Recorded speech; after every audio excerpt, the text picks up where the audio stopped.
venceremos. Estos muchachos estaban con todo, prácticamente se estaban tirando a matar en buen nicaragüense. Vamos a escuchar sus impresiones.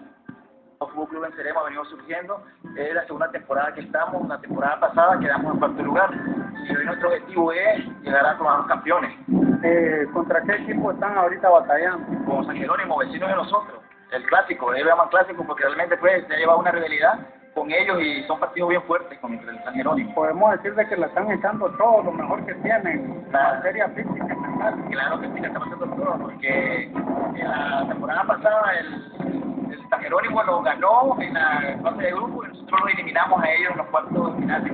Están jugando como dicen, con alma, vida y corazón y justo Claro, para ganarle. Siempre, claro que sí. Nuestra meta es, siempre nuestro eslogan es venceremos hasta el final. Algunos de los jugadores más principales de tu equipo, hermano. Bueno, ¿Cuáles son sus nombres? David Vilches, Ajá. tenemos a Eudoro, que es el capitán del equipo, para anda lesionado, Manuel Carvajal, Walter Neira y un sinnúmero de jugadores que realmente le ponen alma al equipo.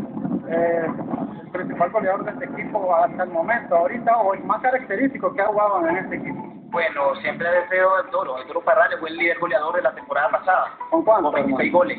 La temporada pasada fue el líder goleador de la Bueno, ¿y liga. cómo marcan el resto del equipo? ¿Dan la batalla también? Sí, ahí la competencia es bastante fuerte y está la batalla de los equipos y hay bastantes equipos bien sólidos. Más o menos, ¿cuántos equipos hay? Hay alrededor de 23 equipos. ¿Piensan llegar largo? Esa es la idea. Nosotros en la segunda temporada que estamos, en la primera temporada llegamos a cuarto lugar y en primera vez que estamos jugando fútbol en campo. Ahorita que acaba de finalizar el primer tiempo, ¿cómo quedó el partido hasta el momento, en el primer tiempo? Estamos 1-1 y venimos a buscar echar unos 2 goles más para irnos arriba, ir sumando puntos. ¿Qué le decía al resto de equipos de esta misma liga y de otras ligas a nivel nacional y a nivel regional también de aquí de Occidente? Bueno, de que se integren al deporte, al fútbol y que es la mejor opción que puede tener la juventud, estar integrado en el deporte para alejarnos de las drogas y el alcoholismo. Bueno, estas fueron las impresiones de David Vilches y de cómo está este campeonato de fútbol en medio de su apogeo. Así es.